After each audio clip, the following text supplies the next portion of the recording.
बच्चों, आज हम जानेंगे यूपी बोर्ड क्लास 9 से हिंदी चैप्टर 2, जिसका शीर्षक है मंत्र, जिसके लेखक हैं मुंशी प्रेमचंद। बच्चों, इस कहानी की शुरुआत हम यहाँ से करेंगे। कहानी कुछ इस प्रकार से है। संध्या का समय था। डॉक्टर चड्ढा गोल्फ खेलने के लिए तैयार हो रहे थे। मोटर कार सामने खड़ी थी कि दो कहार एक डोली लिए आते दिखाई दिए। डोली के पीछे बूढ़ा लाठी टेकता चला आ रहा था। डोली औषधालय के सामने आकर रुक गई। बूढ़े ने धीरे धीरे आकर द्वार पर पड़ी हुई चीक से झांका। चीक मतलब उस जमाने का पर्दा होता था। ऐसी साफ सुथरी जमीन पर पैर रखते हुए भी बूढ़े को भय हो रहा था कि कहीं घुड़क ना कोई बैठे, मतलब कोई चिल्ला ना बैठे। डॉक्टर साहब को मेज के सामने खड़े देखकर भी कुछ कहने का साहस ना हुआ। डॉक्टर साहब ने चीक के अंदर से यानी पर्दे के अंदर से गरज कर कहा, कौन है, क्या चाहता है? तो बूढ़े ने हाथ जोड़ कर कहा, हुजूर, बड़ा गरीब आदमी हूँ, मेरा लड़का कई दिनों से बीमार है। डॉक्टर साहब ने सिगार जलाकर कहा, कल सवेरे आओ, कल सवेरे, हम इस वक्त मरीज को नहीं देखते। तो बूढ़े ने घुटने टेक कर जमीन पर सिर रख दिया और बोला, दुहाई है सरकार की, लड़का मर जाएगा। हुजूर, 4 दिन से आंखें नहीं खोली उसने। डॉक्टर चड्ढा ने कलाई पर नजर डाली। केवल 10 मिनट समय और बाकी था। गोल्फ स्टिक खूंटी से उतारते हुए बोले, कल सवेरे आओ, कल सवेरे, यह हमारे खेलने का समय है। बेचारे बूढ़े ने पगड़ी उतारकर चौखट पर रख दी और रोक कर बोला, हुजूर, एक निगाह देख ली, बस एक निगाह। लड़का हाथ से चला जाएगा हुजूर। 7 लड़कों में यही एक बच रहा है हुजूर। हम दोनों आदमी रो रो कर मर जाएंगे। हम दोनों का मतलब उसकी और उसकी पत्नी रो रो कर मर जाएंगे सरकार। आपकी बढ़ती उम्र, आपकी दिन दुनी तरक्की हो।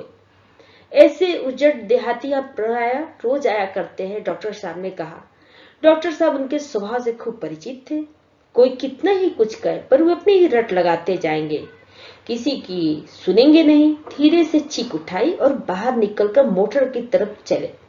बूढ़ा यह कहता हुआ उनके पीछे दौड़ा, सरकार, बड़ा धर्म होगा, हुजूर दया कीजिए, बड़ा दिन दुखी हूँ, संसार में कोई नहीं है बाबूजी।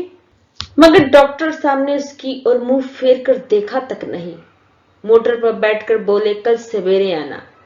मोटर चली गई। बूढ़ा कई मिनट तक मूर्ति की भांति निश्चल खड़ा रहा और सोचता रहा, संसार में ऐसे मनुष्य भी होते हैं जो अपने अमोद प्रमोद, क्या किसी की जान की परवाह नहीं करते, मतलब अपनी शान शौकत के आगे या खुशी के आगे किसी की जान की परवाह नहीं करते। शायद इसका उसे अब भी विश्वास न आता। शब्द संसार इतना निर्मम, इतना कठोर है, वो सोच रहा था। इसका ऐसा मर्म भेदी अनुभव अभी तक ना हुआ। वो उस तरह का आदमी था कि पुराने जमाने के जीवों में से था, जो लगी हुई आग को बुझाने, मुर्दों को कंधा देने, किसी की छप्पड़ को उठाने और किसी की कलह को शांत करने के लिए वो सदैव तैयार रहता था। जब तक बूढ़े को मोटर दिखाई दी, वो खड़ा टटकी लगाए उस ओर देख रहा। शायद उसे अब भी डॉक्टर साहब के लौट आने की आशा थी। फिर उसने कहारों से डोली उठाने को कहा। डोली जिधर से आई थी उधर ही चली गई। चारों ओर से निराश होकर वो चड्ढा, मतलब डॉक्टर चड्ढा के पास आया था। इनकी बड़ी तारीफ सुनी थी। यहां से निराश होकर फिर वो किसी दूसरे डॉक्टर के पास न गया। वो अपनी किस्मत ठोक ली। उसी रात उसका हंसता खेलता 7 साल का बालक अपनी बाल लीला समाप्त करके इस संसार से सिधार गया, मतलब उसकी मृत्यु हो गई। बूढ़े माँ बाप का जीवन का एक यही आधार था। इसी का मुंह देखकर वे जीते थे। इस दीपक के बुझते ही जीवन की अंधेरी रात भाए भाए करने लगी। बुढ़ापे की विशाल ममता टूटे हुए हृदय से निकलकर उस अंधकार में अंतस्वर से रोने लगी। अंतरात्मा से रोने लगी। इस बात के कई साल गुजर गए। डॉक्टर चड्ढा ने खूब यश और धन कमाया, लेकिन इसके साथ ही अपने स्वास्थ्य की रक्षा भी की, जो एक असाधारण बात थी। यह उनके नियमित जीवन का आशीर्वाद था कि 50 वर्ष की अवस्था में भी उनकी चुस्ती और फुर्ती नए युवकों को भी लज्जित करती थी। उनके हर एक काम का समय नियमित था। इस नियम से वो जो भर भी ना हिलते थे। बहुधा लोग स्वास्थ्य के नियमों का पालन उस समय करते हैं जब लोग रोगी हो जाते हैं, लेकिन डॉक्टर चड्ढा उपचार और संयम का रहस्य खूब समझते थे। उनकी संतान संख्या भी इसी नियम के अधीन थी। उनके केवल 2 बच्चे हुए, एक लड़का और एक लड़की। तीसरी संतान ना हुई, इसलिए श्रीमती चड्ढा भी अभी जवान मालूम होती थी। लड़की का तो विवाह हो चुका था, लेकिन लड़का कॉलेज में पढ़ता था। वही माता पिता का जीवन का आधार था। उनका लड़का शील और विनय का पुतला, बड़ा ही रसिक, बड़ा ही उदार, विद्यालय का गौरव, विभक्त समाज का शोभा, मुखमंडल से तेज की छटा से निकलती थी। आज उसकी भी 20वीं सालगिरह थी। संध्या का समय था। हरी हरी घास पर कुर्सियां बिछी हुई थी। शहर के रईस और हुकुम एक तरफ, कॉलेज के छात्र दूसरी तरफ बैठे भोजन कर रहे थे। बिजली के प्रकाश से सारा मैदान जगमगा रहा था। अमोद प्रमोद का सामान भी जमा था, यानी शान शौकत का सामान भी जमा था। छोटा सा खेल खेलने की तैयारी थी। खेल स्वयं कैलाश नाथ ने लिखा था, जो डॉक्टर साहब बैठा था वही मुख्य एक्टर भी था। इस समय कैलाश एक रेशमी कमीज पहने, नंगे सिर नंगे पांव इधर से उधर मित्रों की आवभगत में लगा हुआ था। कोई पुकारता, कैलाश जरा इधर तो आना। कोई उधर से बुलाता, कैलाश क्या उधर ही रहोगे। सभी उसे छेड़ते थे, चूल्हे करते थे। बेचारे को जरा दम मारने का भी अवकाश ना मिलता, मतलब दम मारने का आराम नहीं मिलता। सहसा एक रमणी ने उसके पास आकर कहा, क्यों कैलाश, तुम्हारा श्राप कहाँ है, जरा मुझे दिखा दो। कैलाश ने उससे हाथ मिलाकर कहा, मृणालिनी इस वक्त क्षमा करो, कल दिखा दूंगा। तो मृणालिनी ने आग्रह किया, जी नहीं, तुम्हें दिखाना पड़ेगा, मैं आज नहीं मानने की, तुम रोज कल कल करते हो। मृणालिनी और कैलाश दोनों सहपाठी थे और एक दूसरे के प्रेम में बंधे हुए थे। कैलाश को सांप पालने, खिलाने और नचाने का शौक था। वो तरह तरह के सांप पाल रखा था। उसके स्वभाव और चरित्र की वो हर रोज परीक्षा करता रहता था। थोड़े ही दिन हुए थे, उसने विद्यालय में सांपों पर एक व्याख्यान दिया था। सांपों को नचाकर दिखाया भी था। प्राणी शास्त्र के बड़े बड़े पंडित भी ये व्याख्यान सुनकर दंग रह गए थे। ये विद्या उसने एक बूढ़े सपेरे से सीखी थी। सांपों की जड़ी बूटी जमा करने का उसका शौक था। इतना पता भर मिल जाए कि किसी व्यक्ति के पास कोई अच्छी जड़ी है तो उसे चैन नहीं आता था, उसे लेकर ही छोड़ता था। यह इसका शौक था। इस पर उसने 1000 रुपये फूंक चुका था। मृणालिनी कई बार आ चुकी थी, पर कभी सांपों को देखने के लिए उसने इतनी उत्सुकता नहीं दिखाई थी।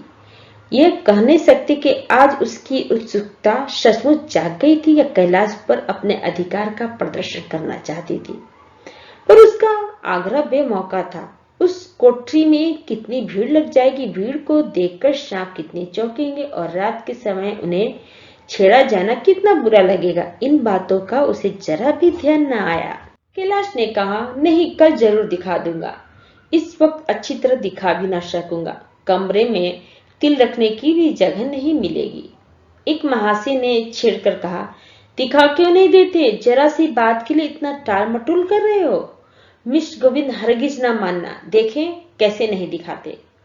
तो दूसरे महाशय ने उसे और चढ़ाया, मिस्टर गोविंद इतनी सीधी और भोली हैं, तभी आप इतना मिजाज करते हैं। दूसरी सुंदरी होती तो इस बात पर बिगड़ खड़ी होती। तो तीसरे साहब ने भी मजाक उड़ाया, अजी बोलना छोड़ देती, भला कोई बात है। इस पर आपका दावा है कि मृणालिनी के लिए जान हाजिर है। मृणालिनी ने देखा कि ये सौदे उसे रंग पर चढ़ा रहे हैं और बोली, आप लोग मेरी वकालत ना करें, मैं खुद अपनी वकालत कर लूंगी। मैं इस वक्त सांपों का तमाशा नहीं देखना चाहती, चलो छुट्टी हुई।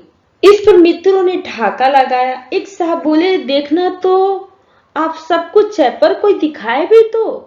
कैलाश को मृणालिनी की झेपी हुई सूरत देखकर मालूम हुआ कि इस वक्त उसका इनकार वास्तव में उसे बुरा लगा है। जी हुई प्रतिबोध समाप्त हुआ और गाना शुरू हुआ।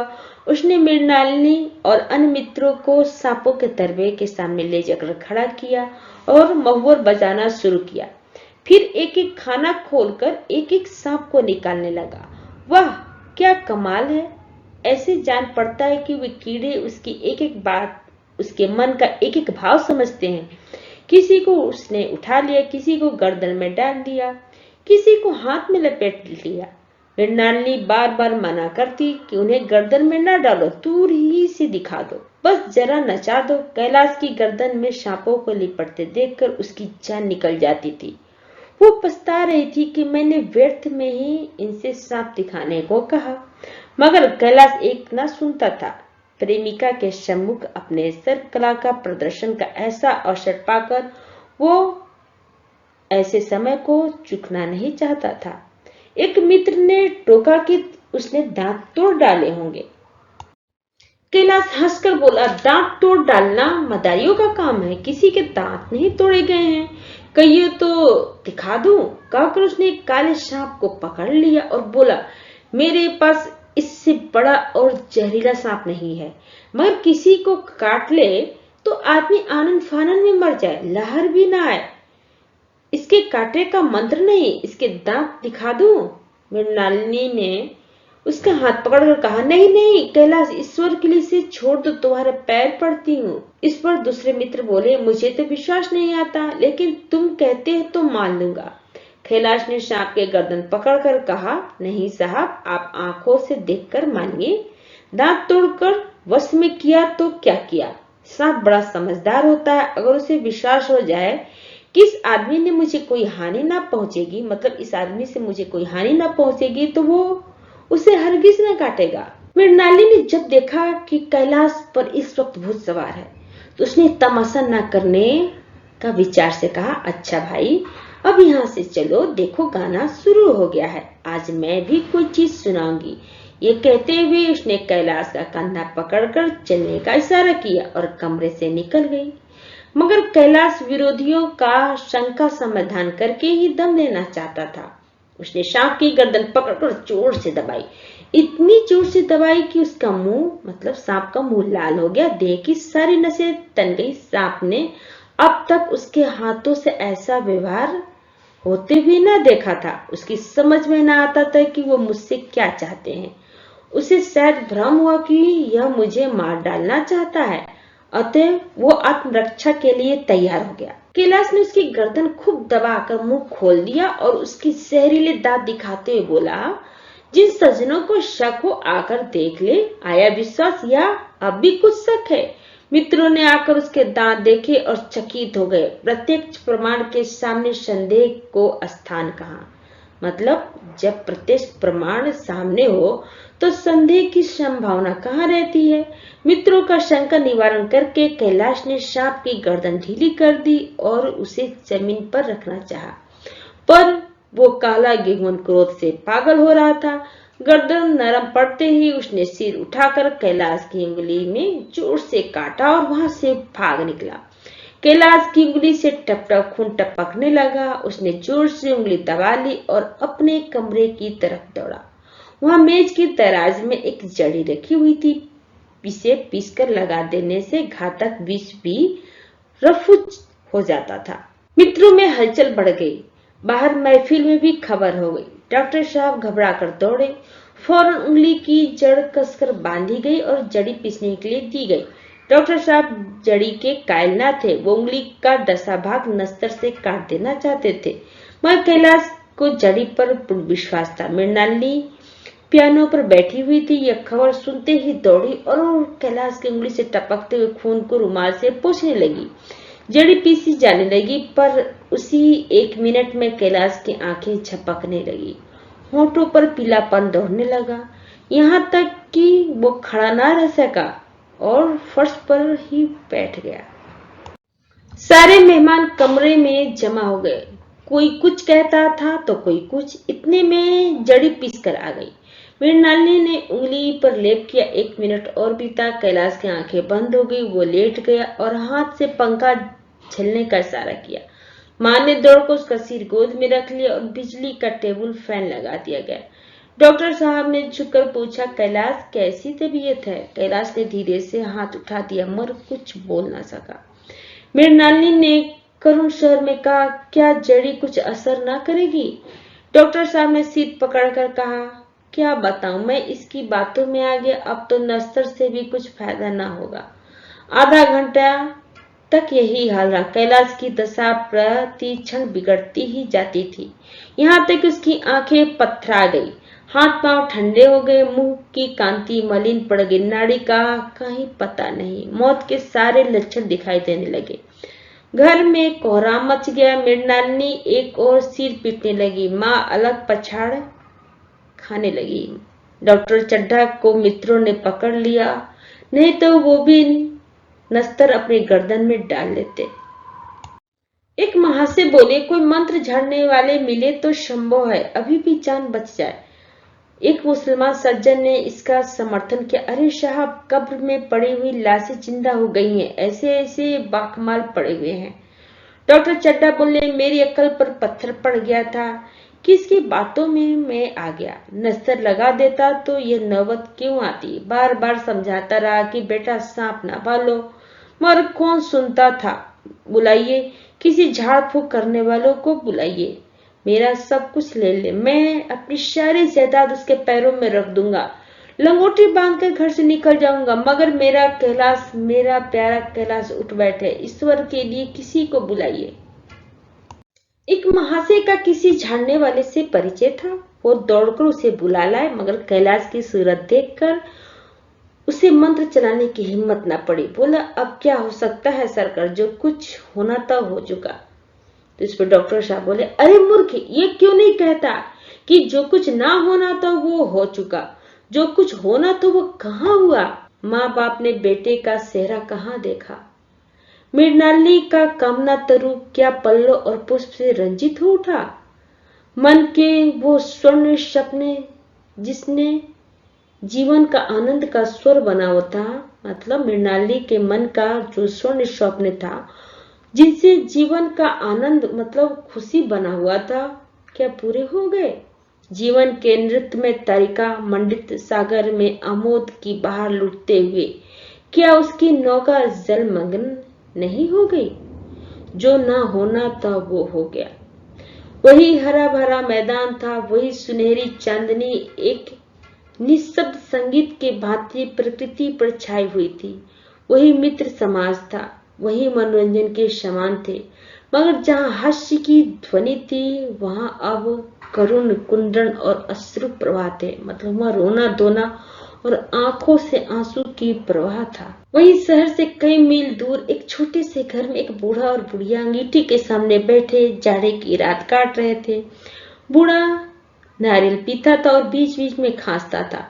बुढ़िया दोनों घुटनियों में सिर डाले आग की ओर देख रही थी। एक मिट्टी के तेल की कुप्पी ताक पर जल रही थी। घर में ना चारपाई थी ना बिछौना यानी बिस्तर। एक किनारे थोड़ी सी पुआल पड़ी हुई थी, उसी कोठरी में एक चूल्हा था। बुढ़िया दिन भर उपले और सूखी लकड़ियां बटोरती थी। बूढ़ा रस्सी बांधकर बाजार में बेच आता था। ये उसकी जीविका थी। उन्हें ना किसी ने रोते देखा ना हंसते। उनका सारा समय जीवित रहने में कट जाता था। मौत द्वार पे खड़ी थी, रोने या हंसने की कहाँ फुर्सत। बुढ़िया ने पूछा, कल के लिए सन तो है, नहीं तो काम क्या करोगे। बूढ़ा ने कहा, जाकर झगड़ू साहब से 10 सिर सन उधार लाऊंगा। तो बुढ़िया ने कहा, उसके पहले के पैसे तो दिए ही नहीं और उधार कैसे देगा। बूढ़ा ने कहा, ना देगा ना सही, घास तो कहीं नहीं गई है, दोपहर तक क्या 2 आने की भी ना काटूंगा। इतने में एक आदमी ने द्वार पर आवाज दी, भगत भगत क्या सो गए हो, जरा किवाड़ खोलो। तो भगत ने उठकर किवाड़ खोल दिया। एक आदमी ने अंदर आकर कहा, कुछ सुना, डॉक्टर चड्ढा बाबू के लड़के को सांप ने काट लिया। तो भगत ने चौंक कर कहा, चड्ढा बाबू के लड़के को? वही चड्ढा बाबू है ना जो छावनी के बंगले में रहते हैं? हाँ हाँ वही। शहर में हल्ला मचा हुआ है, जाते हो तो चले जाओ। उस आदमी ने बूढ़े से कहा कि जाते हो तो जाओ, आदमी बन जाओगे। बूढ़े ने कठोर भाव से सिर हिलाकर कहा, मैं नहीं जाता, मेरी बला जाए, वही चड्ढा है ना, उसे मैं खूब जानता हूँ। अपने लड़के को लेकर उन्हीं के पास गया था। खेलने जा रहे थे, पैरों पर गिर पड़ा कि एक नजर देख लीजिए, मगर सीधे मुंह से चड्ढा ने बात तक ना की। भगवान सब देखता है, अब जान पड़ेगा कि बेटे का गम कैसा होता है। तो बूढ़े ने उस आदमी से पूछा, क्या उनके कई लड़के हैं? तो उस आदमी ने जवाब दिया, नहीं जी, यही तो एक लड़का था, सुना है। सबने जवाब दे दिया। तो बूढ़े ने कहा, भगवान बड़ा कारसाज है। उस वक्त मेरी आंखों से आंसू निकल पड़े थे, पर उन्हें तनिक भी दया नहीं आई थी। मैं तो उनके द्वार पर होता तो भी बात ना पूछता। तो उस आदमी ने कहा, तो ना जाओगे? हमने जो सुना था सो कह दिया। तो बूढ़े ने कहा, अच्छा किया, अच्छा किया। कलेजा ठंडा हो गया, आंखें ठंडी होगी, लड़का भी ठंडा हो गया होगा। तुम जाओ, आज चैन की नींद सोऊंगा। तो बूढ़े ने बुढ़िया से कहा, जरा तंबाकू दे दे, एक चिलम और पीऊंगा। अब मालूम होगा लाला को, सारी शाह भी निकल जाएगी, हमारा क्या बिगड़ा। लड़के के मर जाने से कुछ राज तो नहीं चला गया? जहाँ 6 बच्चे गए तो वहां एक और चला गया। तुम्हारा तो राज सुना हो गया, उसी के वास्ते सबका गला दबा दबा कर जोड़ा था ना। अब क्या करोगे? एक बार देखने जाऊंगा, पर कुछ दिन बाद मिजाज का हाल चड्ढा से पूछूंगा। आदमी चला गया। भगत ने किवाड़ बंद कर लिए। तब चिलम पर तंबाकू रख कर वो पीने लगा। बुढ़िया ने कहा, इतनी रात गए, जाड़े पाले में कौन जाएगा? अरे दोपहर ही होता तो मैं ना जाता, सवारी दरवाजे पर लेने आती तो भी न जाता। भूल नहीं गया हूँ, पन्ना की सूरत आज भी आंखों में फिर रही है। इस निर्दयी ने उसे एक नजर देखा तक नहीं। क्या मैं नहीं जानता कि वो ना बचेगा? खूब जानता था, मगर चड्ढा भगवान नहीं थे कि उनकी एक निगाह देख लेने से अमृत बरस जाता।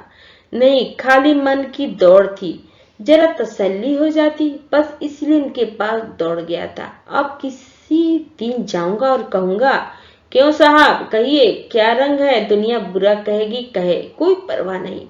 छोटे आदमी में तो सब ऐब होते हैं, बड़ों में कोई ऐब नहीं होता, वो तो देवता होते हैं। भगत के लिए जीवन में पहला अवसर था कि ऐसा समाचार पाकर वो बैठा रह गया। 80 वर्ष के जीवन में ऐसा कभी ना हुआ कि सांप की खबर पाकर वो दौड़ा ना गया हो। माघ पुष की अंधेरी रात हो या चैत बैसाख की धूप, वो लू, सावन भादों की चढ़ी नदी और नाले हो, किसी की उसने कभी परवाह ना की। वो तुरंत घर से निकल पड़ता था, निस्वार्थ निष्काम। लेन देन का विचार कभी उसके दिल में नहीं आया। वह ऐसा काम ही था कि जान का मूल्य उसे कौन दे सकता था। यह एक पुण्य कार्य था। सैकड़ों निराशों को उसके मंत्रों ने जीवन दान दे दिया था, पर वो आज घर से कदम नहीं निकाल सका। वो खबर सुनकर सोने जा रहा है। बुढ़िया ने कहा, तंबाकू अंगीठी के पास रखी हुई है, उसके भी आज 2.5 पैसे हो गए, देती ही ना थी तंबाकू वाली। बुढ़िया यह कहकर लेट गई। बूढ़े ने कुप्पी बुझा दी, यानी दिया बुझा दिया।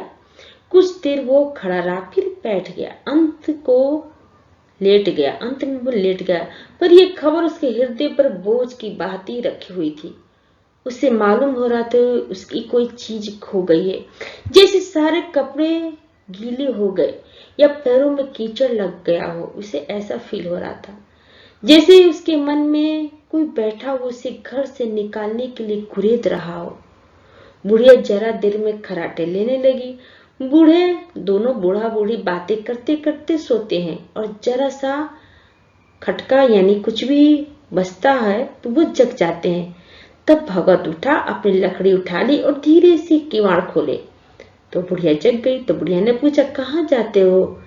तो बूढ़े ने कहा, कहीं नहीं, देखता हूँ कितनी रात है, अभी बहुत रात है, सो जा। बुढ़िया ने कहा, नींद नहीं आ रही है? बुढ़िया ने कहा, नींद काहे को आएगी, मन तो चड्ढा के घर पे लगा हुआ है। तो बूढ़े ने कहा, चड्ढा ने मेरे साथ कौन सी नेकी कर दी है जो वहां जाऊं, वो आकर पैरों पड़े भी तो ना जाऊं। तो बुढ़िया ने कहा, उठे तो तुम इसी इरादे से हो? तो बूढ़े ने कहा, नहीं रे, ऐसा पागल नहीं हूं कि जो मुझे कांटे बोए उसके लिए मैं फूल बोता फिरूं। फिर क्या, बुढ़िया सो गई। भगत ने किवाड़ लगा दिया और आकर बैठ गया। उसके मन की कुछ ऐसी दशा थी जो काटो तो खून नहीं। उसके आंखें के सामने वो उपदेश बार बार कान में बज रहे थे, और बार बार ये धिक्कार रहे थे कि तुम ऐसा गलत काम मत करो, तुम नेकी करते हो, पर तुम्हें आज क्या हो गया जो तुम इस तरह से बैठ गए हो। उसके मन में ये उपदेश बार बार चल रहा था। निर्दयी प्रतिघात का भाव भगत के लिए उपदेशक था, पर बूढ़े का हृदय उस अभागे युवक की ओर था जो इस समय मर रहा था, जिसके लिए एक एक पल विलंब का घातक था। मतलब एक एक पल, एक एक समय उसके लिए कठिन था। फिर बूढ़े ने किवाड़ खोले। इतने धीरे से बुढ़िया की खबर न हुई। बाहर निकल आया। इसी वक्त गांव का चौकीदार गश्त लगा रहा था। बोला, कैसे उठे भगत? आज तो बड़ी सर्दी है, कहाँ जा रहे हो? क्या हुआ? भगत ने कहा, नहीं जाऊंगा कहाँ, देखता था कि अभी कितनी रात है, भला कई बजे होंगे? तो चौकीदार बोला, 1 बजा होगा, और क्या। अभी थाने से आ रहा हूँ तो डॉक्टर चड्ढा बाबू के बंगले पर भीड़ लगी हुई थी। उनके लड़के का हाल तो तुमने सुना होगा, कीड़े ने छू लिया है, चाहे मर भी गया हो। तुम चले जाओ तो शायद बच जाए। सुना है 10,000 देने को तैयार है। भगत ने कहा, मैं तो ना जाऊं, चाहे वो 10 लाख भी दे। मुझे 10,000 या 10 लाख लेकर क्या करना है? कल मर जाऊंगा, फिर कौन भोगने वाला बैठा हुआ है। चौकीदार चला गया। भगत ने आगे पैर बढ़ाया। जैसे नशे में आदमी का देह में अपने, मतलब जैसे नशे में हो, जैसे आदमी अपने शरीर को नशे में काबू नहीं कर पाता है। पैर कहीं रखता है, पढ़ता कहीं है, कहता कुछ है, जबान से निकलता कुछ है। यही हाल उस समय भगत का था। मन में प्रतिकार था, पर कर्म मन के अधीन न था। जिसने कभी तलवार नहीं चलाई, वो इरादा करके भी तलवार नहीं चला सकता। उसके हाथ कांपते हैं, उठते ही नहीं। भगत लाठी खटखट खटखट करता लपका चला जा रहा था। चेतना रोकती थी, पर उपचेतना उसे ठेलती थी। सेवक स्वामी पर भारी था। आधी रात निकल जाने के बाद सहसा भगत रुक गया। हिंसा ने क्रिया पर विजय पाई। मतलब हिंसा ने क्रिया करने पर विजय पाई। मैं यो तो इतनी दूर चला आया। बूढ़ा सोचा कि, या बड़बड़ाया कि मैं तो इतनी दूर चला आया, इस जाड़े पाले में मरने की मुझे क्या पड़ी थी। आराम से सोया क्यों नहीं? नींद ना आती ना सही, 2-4 भजन ही गा लेता। वैसे इतनी दूर दौड़ा चला आया। चड्ढा का लड़का रहे या मरे, मेरी बला से। मेरे साथ इन्होंने कौन सा सलूक किया? मैं इनके लिए मरूं? दुनिया में हजारों मरते हैं, हजारों जीते हैं। मुझे किसी के मरने जीने से क्या मतलब? उसी तरह मगर बूढ़ा ये सब सोच रहा था। उसी समय वो दूसरी तरफ एक और रूप से सोचा। मतलब उसकी उपचेतना दूसरा रूप धारण की, जो हिंसा से बहुत कुछ मिलता जुलता था। वो झाड़ फूक करने नहीं जा रहा है। वो देखा कि लोग क्या कर रहे हैं। मतलब बूढ़ा ये सोच रहा है कि वो झाड़ फूक करने तो नहीं जा रहा है। वो देखेगा कि लोग क्या कर रहे हैं। डॉक्टर साहब का रोना पीटना देखेगा कि वो किस तरह पछाड़े खाते रोते हैं। वो देखेगा कि बड़े लोग भी छोटों की बात रोते हैं या सब्र भी कर जाते हैं। वे लोग तो विद्वान होते हैं, सब्र कर जाते होंगे। वो सोच रहा था। हिंसा भाव को वो यूं धीरे देता हुआ फिर वो आगे बढ़ा। इतने में देखा कि 2 आदमी आते दिखाई दिए। दोनों बातें करते चले आ रहे थे कि चड्ढा बाबू का घर उजड़ गया। वही तो एक लड़का था। भगत के कान में आवाज पड़ी। उसकी चाल और तेज हो गई। थकान के मारे उसके पांव ना उठ रहे थे। आगे का भाग इतना बढ़ गया था कि मानो अब मुंह के बल गिर पड़ेगा। इस तरह कोई 10 मिनट चला होगा। डॉक्टर साहब का बंगला नजर आया। बिजली की बत्तियां जल रही थी, मगर सन्नाटा छाया हुआ था। रोने पिटने की आवाज भी न आती थी। भगत का कलेजा धक धक करने लगा। कहीं मुझे बहुत देर तो नहीं हो गई? वो दौड़ने लगा। अपनी उम्र में वो इतना तेज कभी न दौड़ा था। बस यही मालूम होता था कि मानो उसके पीछे मौत दौड़ी आ रही है। 2 बज गए थे। मेहमान विदा हो गए थे। रोने वाले में केवल आकाश के तारे रह गए थे, और सभी रो रो कर थक गए थे। बड़ी उत्सुकता के साथ लोग रह रह आकाश की ओर देखते थे कि किसी तरह सुबह हो और लाश गंगा की गोद में दी जाए। सहसा भगत ने द्वार पर पहुंचकर आवाज दी। डॉक्टर साहब, समझे कोई मरीज आया होगा।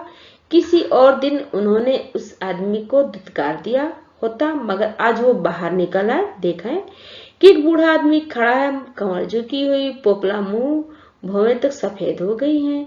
लकड़ी के सहारे कांप रहा था। बड़ी नम्रता से बोले, क्या है भाई, आज तो हमारे ऊपर ऐसी मुसीबत पड़ गई है, कुछ कहते नहीं बनता, फिर कभी आना। इधर 1 महीने तक शायद मैं किसी मरीज का ना देख सकूंगा, डॉक्टर साहब ने कहा। भगत ने कहा, सुन चुका हूँ बाबूजी, इसलिए आया हूँ। भैया ने कहा, जरा मुझे देख लीजिए। भगवान बड़ा कारसाज है, मुर्दे को जिला सकता है, कौन जाने कब किस रूप में भगवान आ जाए। चड्ढा ने व्यथित स्वर से कहा, चलो देख लो। मगर 3-4 घंटे हो गए, जो कुछ होना तो हो चुका। बहुतेरे झाड़ने फूकने वाले देख देकर चले गए। डॉक्टर साहब को आशा तो क्या होती, हाँ बूढ़े पर दया आ गई। अंदर ले गए। भगत ने लाश को 1 मिनट तक देखा, तब मुस्कुराकर बोला, अभी कुछ नहीं बिगड़ा है बाबूजी, वो नारायण चाहेंगे तो आधा घंटे में भैया उठ बैठेंगे। आप नाक दिल छोटा कर रहे हैं, जरा कहारों से कहिए पानी तो भरे। कहारों ने पानी भर भर कर कैलाश को नहलाना शुरू कर दिया। पाइप बंद हो गया था। कहारों की संख्या अधिक न थी, इसलिए मेहमान ने हाथे के बाहर कुएं से पानी भर भर कर कहारों को दिया। मृणालिनी कलसा लिए पानी ला रही थी। बूढ़ा भगत खड़ा मुस्कुरा मुस्कुरा मंत्र पढ़ रहा था, मानो उसने विजय पा लिया हो। जब एक मंत्र समाप्त हो जाता तब वो एक जड़ी कैलाश को सुंघा देता। इस तरह न जाने कितने घड़े कैलाश के सिर पर डाले गए और न जाने कितनी बार भगत ने मंत्र फूका। आखिरी जब उषा ने सुबह की लाली ने अपनी आंखें खोली तो कैलाश की भी लाल लाल आंखें खुल गई। एक क्षण में उसने अंगड़ाई ली और पानी पीने को मांगा। डॉक्टर चड्ढा ने दौड़कर नारायणी को गले लगा लिया। नारायणी दौड़कर भगत के पैरों पर गिर पड़ी और मृणालिनी कैलाश के सामने आंखों में आंसू भरे पूछने लगी, अब कैसी तबीयत है। एक क्षण में चारों तरफ खबर फैल गई। मित्रगण मुबारकबाद देने आने लगे। डॉक्टर साहब बड़े श्रद्धा भाव से हर एक के सामने भगत का यश गाते फिरते थे। सभी लोग भगत के दर्शन के लिए उत्सुक हो उठे, मगर अंदर जाकर देखा तो भगत का कहीं पता ना था। नौकरों ने कहा, अभी तो बैठे बैठे चिलम पी रहे थे। हम लोग ने तंबाकू देने लगे तो उन्होंने नहीं ली, अपने पास की तंबाकू निकालकर भरी। यहाँ तो भगत के चारों ओर तलाश होने लगी और भगत लपकता हुआ घर चला जा रहा था कि बुढ़िया के उठने से पहले मैं पहुंच जाऊं। जब मेहमान लोग चले गए तो डॉक्टर साहब ने नारायणी से कहा कि बूढ़ा न जाने कहाँ चला गया, एक चीलम तंबाकू का भी रावादार न हुआ। तो नारायणी ने कहा कि मैंने तो सोचा था कि इसे कोई बड़ी रकम दूंगी। डॉक्टर चड्ढा ने कहा, रात को मैंने उसे पहचाना नहीं, पर जरा साफ हो जाने पर मैं पहचान गया। एक बार यह एक मरीज को लेकर आया था। मुझे अब याद आता है कि मैं खेलने जा रहा था और मरीज को देखने से इनकार कर दिया था। आज उस दिन की बात याद करके मुझे जितनी गलनी यानी गिल्टी फील हो रही है उसे मैं प्रकट नहीं कर सकता। मैं उसे खोज निकालूंगा और पैरों पर गिरकर अपना अपराध क्षमा कर रहूंगा। वो कुछ लेगा नहीं ये जानता हूँ। उसका जन्म यश की वर्षा करने के लिए हुआ है। उसकी सज्जनता ने मुझे ऐसा आदर्श दिखा दिया जो अब से जीवन प्रयत्न मेरे सामने रहेगा, मतलब ताउम्र मेरे आंखों के सामने रहेगा।